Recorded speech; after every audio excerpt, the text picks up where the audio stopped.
So I think this is the most spontaneous video I will have ever filmed. It is called Anorexia, This Is My Goodbye. That title only came afterwards, but I was looking at pictures of me now and me of about 18 months ago, and I literally thought, like, Nick, what did you do? Anyone that knows me knows that this time a year ago, my relapse into anorexia began. A couple of things triggered it. One of them was I started a medication for my bipolar disorder and I had a really severe allergic reaction. Not only did this include a full body rash, but I had stomach cramps so severe that I couldn't leave the house without a hot water bottle. And these stomach cramps really just messed up me being able to eat. Alongside this, my depression got quite bad. And as you'll have realised from my post by now, when my depression's bad, I lose my appetite. Both of these together meant that I physically lost a bit of weight, and I saw this in the mirror, stupidly stepped on the scales and then got hooked on it. I guess because I've had previous issues with eating disorders in the past, it's just something that I was like predisposed to. And when I felt the weight loss, I just really, really wanted the control again. I say control in inverted commas actually, because anorexia's control is a weird one.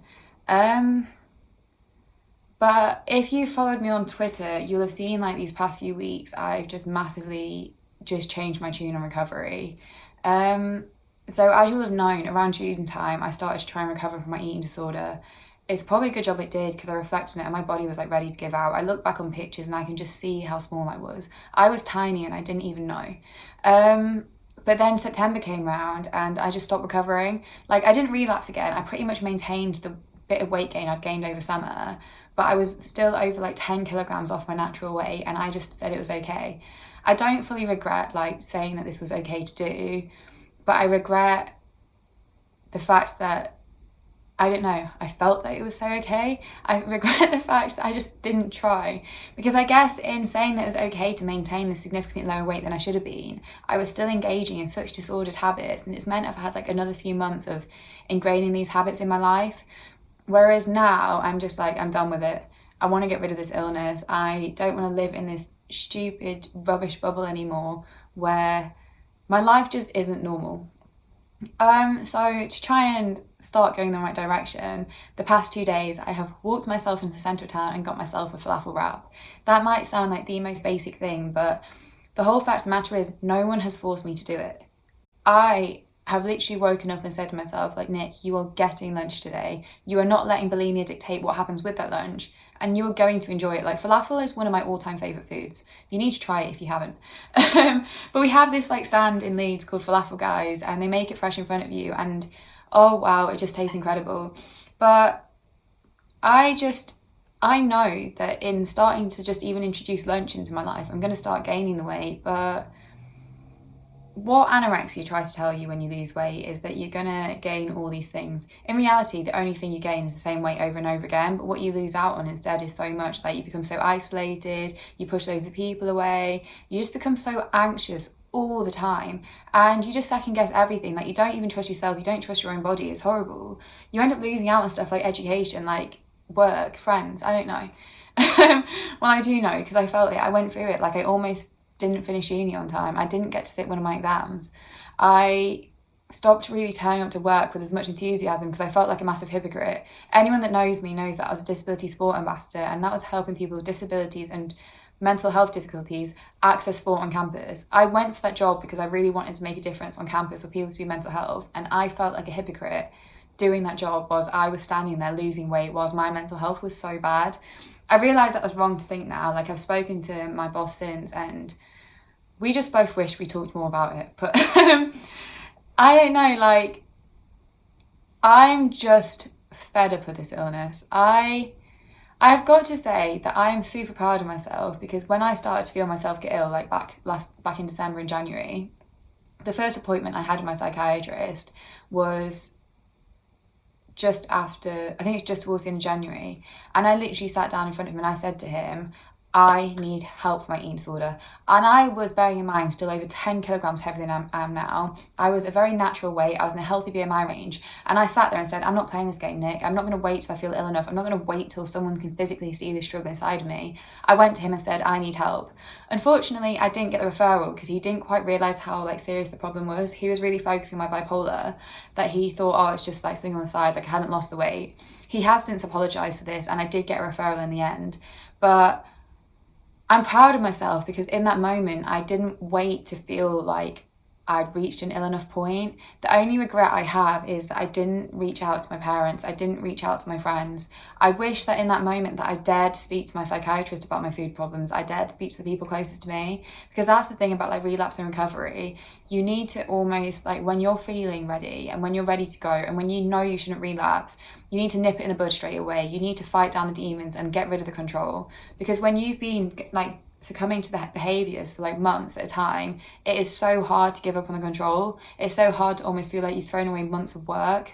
But if you're like a week into your illness, 2 weeks, if you go to someone and say like, look, I can feel my eating problems getting bad again, it's so much easier at that point for them to intervene and be like, right, look, we're going to have lunch together.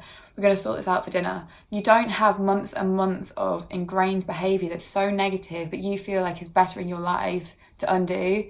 So I guess like that's kind of a message to myself. And I really, really hope that when I recover this time, I never get ill again with my eating disorder. But if I do, I guess, hi Nick, watch this video and just reach out to your friends and family. Just tell them that you've had a few days where you're struggling with food, and tell them that you need the help now. Because if I could go back and shake the me of a year ago and say, Nick, just reach out to someone and tell them that these are thoughts going through your head, tell them that you're getting addicted to the number on the scale going down, you wouldn't have to undo as much as you kind of got to undo now. And yeah, it's so weird because like in this mindset I'm in now where I'm just ready to get rid of this and ready to just shake off this illness, I've been so reflective of other relapses I've had. Like between the ages of 16 and 18, I was so wrapped up in the eating disorder recovery community on Instagram, and it was toxic. And it's hard because from this recovery community on Instagram, I have hundreds of photos of myself on my phone body checking, like, you know, when you just pose in all different ways, like your arms out, I don't know, and I have hundreds of screenshots of moments of like when I was ill, where I've talked about where I've restricted, where I've talked about weight loss. I've got so many photos on my phone back when I was 16, 17, 18 of the number that my weighing scale said, and I know that in this recovery process I need to somehow get rid of all these photos. But I'm just glad I didn't get wrapped up in the eating disorder recovery community on Instagram again.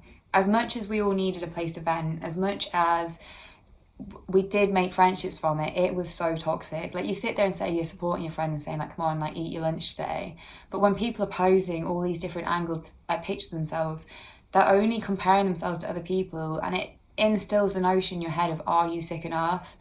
And this is what's hard, and I found hard this relapse. I didn't enter back into this community, but I have all my pictures from when I was, and I've just compared myself so much to the body that I've had in the past, especially when I was 18 and I relapsed quite significantly at school. And I've just compared so many photos of myself to previous versions of me. So it will take time, but I'm hoping I get to look back on this video at some point and realise, like, Nick, like you drew yourself away from the eating disorder recovery community, I hope one day I delete all these photos. And this kind of goes on to the next thing. I am absolutely desperate to get rid of my weighing scales. I don't know how I'm going to do it. I don't know what, but I think what I'm going to do is I'm going to try and stop weighing myself.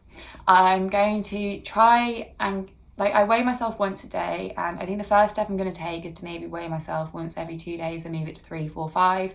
The biggest problem I'm going to have is when my clothes start getting tighter. As people have known, I have this pair of black jeans with the 2 zips on, and I did say I was going to get rid of them over summer, and I never did. It's because I still want to look nice when I go out with friends, and as the only pair of jeans that fit me at this size, I just kept wearing them. But I'm going to figure out a way of maybe wearing like skirts more, or like my flares, or I don't know, like just something else that means when I feel like my body's getting bigger, I don't panic as much, because this is the things I need to consider now. I am so ready to just get rid of this stupid illness and stop letting it dictate my life. And that's like another one. Like, I used to believe that when I was ill, I could never feel hurt anymore. I used to think that if I could starve, I would starve away my emotions, and maybe for a short while it worked, but the reality is an eating disorder is hugely isolating, and these past few weeks I've realised just how much I missed out on because of my eating disorder.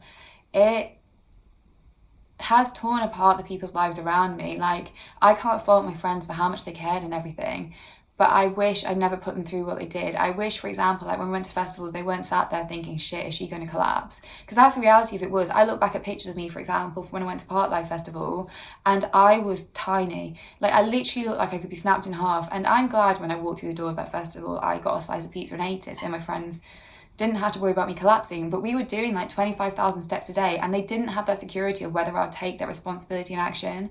Like, I've had my friends before take my suitcase from me when we're going through a train station because they think I'm not like strong enough to carry up the stairs. But that's the reality. Like, I know a lot of people with anorexia almost rely on like the extra care and sympathy you feel like the disorder is going to bring, but trust me, your disorder won't even let you feel it.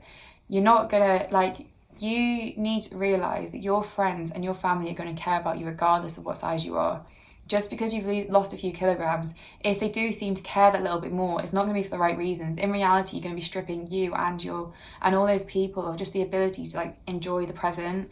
I wish more than anything that I didn't put my parents through what they went through this last year. I've shouted at them so many times, I've had arguments, and I'm ashamed of it. But my disorder literally caused my anxiety to be that bad, and I was second guessing everything. I kept saying no to stuff. I felt like when they tried to make plans with me, they were ganging up on me.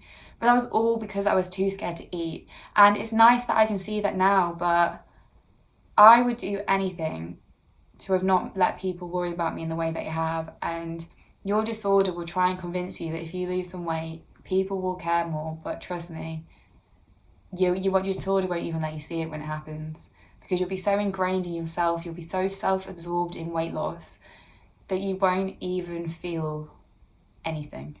But that's kind of like, I'm going to wrap it up soon because it's ended up being longer than I thought, but I've come to realise these past few days that my eating disorder made me miserable. I've not cried as much as I have in this past year. I've not felt as anxious as I have. I'm a yes person, and I've said no to so many things out of fear of eating. And that's the reality. This year has been horrific. And I know the first few weeks of weight gain are going to be horrific. I know I'm going to struggle with my clothes getting tighter. I know I'm going to struggle with the image I have in photos changing. I know that I'm going to just really struggle every single time I look at my reflection in a mirror. Like, you can't even walk into a lift without seeing a mirror. But the pain of recovery cannot be any harder than the pain I felt in this past year, which has literally driven to me the point of wanting to take my own life. So I'm ready for it now. Because I know that once I pass that first stage, once I get past that horrible moment where the clothes feel tighter, I can love my body again. 18 months ago, I loved my body to the point that I just felt good in everything. And I know that with just a little bit of hard work and a little bit of continuing to make the steps forwards that I have today, I can be that person again. This is the end for my anorexia. Once I'm recovered, I will be this happy, bubbly, confident person again, and that is what I'm working towards.